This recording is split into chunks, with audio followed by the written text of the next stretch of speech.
the all-in, because Numbers pretty much has no chance at this point. So yeah, that was slight over-foundation on Numbers' part. Still a valiant defense effort, but not a whole lot. However, you know what? This may not be the end, because there is a base on the top left corner of the map, the northwest corner of the map. Numbers has actually set up a backup base. Looks like he managed to get a Zion Beer there. However, Haiku is well aware of it. Octas are coming in to try to deal with it.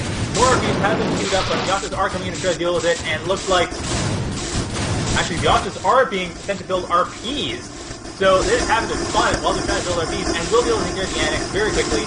So Numbers still has lost the game.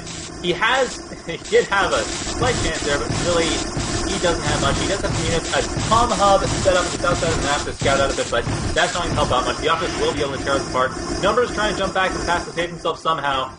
Really, all he could do is build up... No, he doesn't even have a lot of money now. All he can really do is actually build up he has a Shin Gear there, so that's not going to be able to build his RPs. Yeah, I don't know what he could really do right now. His Tet Gear has a Tom Hub set up, but other than that, he really doesn't have much. He's trying to spend some chrono energy to save himself as it is, but he doesn't have enough resources of LPHTP to actually build the units he needs to set up a defense, set up any sort of defense. So, I don't see him winning this game, but this is a best of 3 series, so he could easily come back in the next game. But still, effective switch for Haiku. I don't know if Numbers really expected that all in. He certainly made it effective. That is, Haiku is very impressive when it comes to that. So his attack will be able to tear apart Numbers. Numbers is trying to go DPP to figure out what he can do. He has 2 orders right now. He's not using either of them. 3 orders now. He's fast forwarding for the future, but that's not going to be enough. Like I said, the chrono energy is not his restriction. The chrono energy is only one small thing. Really, it's the lack of resources, and at this point, it's a good game. So, Haiku, well done. Numbers will be GGing. He has GG already, so that's pretty much the game. Numbers is checking the future, making sure that nothing's going on, and will be GGing. So, and Dome's actually being built up. Haiku's actually got everything set up for his own, Reef. Getting everything set up for himself to just keep going if he has to, but of course he doesn't have to. Numbers is just... Yeah, there it goes. Okay, so that was the game. Well, that was the game 5 seconds ago. And now on to Game 2. So, the competitors will be choosing their map for Game 2 shortly. That was a very interesting game. So, all-ins, turns out they can work. Or at least they can work in certain circumstances. Like I said, in that situation, the Foundations are kind of a risky move. The thing is, you would want Foundations in order to heal up, in order to detect if Firepots happen to be coming in, Chronoport in later on, and also, though that's less common these days, very much less common, and also because of Bastions, we want to build some Bastions to help defend. The problem is simply that I think there's too many Foundations. 1, maybe 2 Foundations. 2 Foundations is pushing it. 1 Foundation would have been good, and then use that alongside a bunch of Zion Pulsars, and that would have easily held, like 3 or 4 Zion Pulsars would have easily held off that attack. But unfortunately, the 1 Zion Pulsar, as valiant as it was simply incapable of dealing with the second wave coming in, the Pharos, the Octos. That was just too much for it to handle. Still, valiant effort from that, and nice micro from Numbers. Just as long as he gets his factor, as long as he gets the ability to set up early in the game, he should be fine. But if he doesn't have the ability to set up, then he's going to be in a bit of a tougher situation, as we've seen. So Haiku now knows that all-ins are a good strategy. I wouldn't be surprised if we see them again, because Haiku has 1. He is definitely in the lead. I don't see him just throwing it away, but I also see that he's in the lead. He might as well just go for it, try to finish this quickly, so he's not tired for the finals, assuming, of course, he wins. But if he does lose the next match, he's going to be in a bit of trouble, because that'll be Game 3. Both players have an even chance. And from there, Haiku's going to actually have to really push for it and not just going to be able to do a cheesy strategy again. So I'm just going to check if the players have chosen their map yet. And okay, both players have chosen Hills, which is one of Numbers' favorite maps.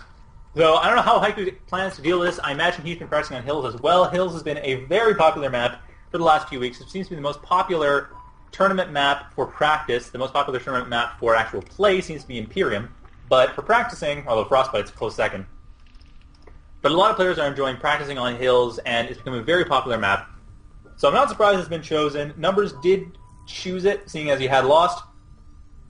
I'm not surprised, but I'm thinking Haiku is going to have to be a lot more careful this time around because he's not going to be able to just get away with doing that crazy strategy he did last time. He's going to have to really do something more serious. This is a map that Numbers knows very well and knows how to build on, how to defend on. I've seen him defend on this from unplayable past attacks just over and over and over again. He's very skilled at this. He will be able to defend against this quite effectively. I don't see Haiku being able to just pull off another cheese strategy. Haiku will have to do something a bit more serious, but once he does, then it'll be looks like it'll probably be a more even match. We've seen Numbers play before. He does know how to play. He doesn't know how to play very well. He just probably was caught off guard by that attack. Anyway, the game has started, and we are going, and just as soon as we get the alt-tab proper, we are going, so the game has started. There we go. We have Haiku in the... Where is he? Oh, right, we're further back. Haiku, not past the present, because nothing exists past the present right now. So, Haiku is playing CISO. He is obviously playing more serious this time. He's going for a standard CISO. Probably infantry build, though he has been known, as mentioned before, to go for more factory builds this time around. Numbers is also going for Vecgir. Both players going for a standard economy build. Numbers is actually going for a bit more early QP, as opposed to 6LC, 1QP. He's going for 5LC, 1QP, and then a 6LC afterwards. So he's going to have a bit more QP earlier on. I would imagine he is probably thinking of going for auto defense again early on. He's getting a second QP, so yeah, auto defense into depot and a couple of vehicles is likely his opening strategy, while Haiku has very quickly gone to his backdoor expansion. Looks like Numbers is actually... Yes, Numbers, further in the future, is building a very quick depot. He hasn't built auto defense quickly. He's going for the depot, and we'll be building that up in a hurry. Yes, there we go. So the depot has been started. The Annex will likely be researching auto defense fairly soon, but given their resources, actually, I wouldn't be surprised if the Annex just started researching some infantry, or building some infantry, and then using that. Well, Haiku has actually started building importers in his expansion, along with RPs. Very good place to hide importers. Although, Numbers usually does check there when he's checking for bases. And yes, he is. He does have an infantry unit going up to the top right corner to check if there is a base there. I don't know if he'll be able to see the importers, but he will be able to see that there is a base there. The top right corner, it looks like he does have his main infantry coming into the main base. And I believe he has infantry in the top right base as well. Yes, he does. So infantry is coming into all three bases. Haiku is going to be completely exposed to Numbers. Numbers knows exactly where his importers are, exactly where his armory is. Well, the armory is obviously going to be there because that's where it starts. But he does know where the importers are because they don't have to be anywhere. They don't have to exist at all, actually. You go for an all-mech strategy if you want, though no one's ever tried that. However, Numbers is aware that there are importers in that backyard expansion. 2 Zion Pulsers being built, like I said, is likely what I was expecting. Zion Pulsers being built. More Zion Pulsers look like they're in the factory to be built from the power consumption. So, Numbers is going for a heavy artillery strategy, likely a rush of his own to try to take back the initiative. I'm not sure I'd suggest that given that he is down 1-0, but if he manages to get back the initiative and at least take a psychological advantage, he could very well take this series if he's really careful about it. So his infantry are harassing a bit the importers, probably the RPs a bit as well. Haiku further back is just reviewing his moves. He doesn't seem to be actually changing anything. And Numbers, when he is about 3 minutes up from there, actually 5 minutes up from there, is going to be setting up more Zion Pulses. He has 2 Zion Pulses in the base right now. Both of them have skip teleport. They are harassing RPs very heavily, however, they're very much in the future. Haiku has plenty of warning for this attack. May not have been the best idea for Numbers to go that far in the future from Haiku. Admittedly, it does give him the initiative, but the problem is, when you're attacking with that much initiative, your opponent is going to be very able to simply take that away from you. He can just counter it. He knows it's coming. However, 3 importers is going to mean that there's much less production capacity. There's no factories, no armories. I'm surprised Haiku hasn't switched up a bit to change one of his importers into a factory, but he has chosen not to do so. So his importers, he has 3 importers, and that's about it. And his armory will not be able to produce units fast enough to defend against this. While he does have plenty of time to deal with this, he hasn't actually done anything about it. So Haiku is still in a bit of a vulnerable position. He doesn't have the production facilities to deal with these Zion Pulsers, which will be coming in fairly quickly. He is building a comm center on the backdoor expansion. Further in the future, 2 minutes in the future, we see that Numbers is actually going to be harassing a bit further. He's slowed down a bit with his direct attack. but he still has a lot of production coming in. His direct attack in the main base has fallen apart, but he is going for the importers instead. About 2 minutes down, we see that Haiku is building up that comm center so he can get a better idea of what's going on in his base. However, I don't see that being a big help because what he really needs is units. He does have an armory, spare armory in his third expansion, and factories come up as well. So he now has some spare production capacity, but these Zion pulses are going to be dealing so much damage to his power keys. I don't see it being super effective at this point. Marines and Spectals trying to come in to help deal with this. Zion Pulses really should have started attacking them. Numbers hasn't actually gone back to try to micro this around. This may be a problem for him. He's focused far more in the future. He definitely would be able to micro this around. He does have the current energy to do so to save these guys, but it looks like the Marines will be able to take care of one of the Zion Pulsers. They won't be able to take care of the other, though. They will be destroyed very quickly by the splash damage, but they'll be very close. It looks like it will get down to a Zion Veer. Yes, it will get down to a Zion Veer. Further in the future, though, Numbers has managed to destroy most of Haiku's base. He doesn't know about the bottom right expansion, but he does know that there's going to be something probably around there. There'll be a likely place for Haiku to go.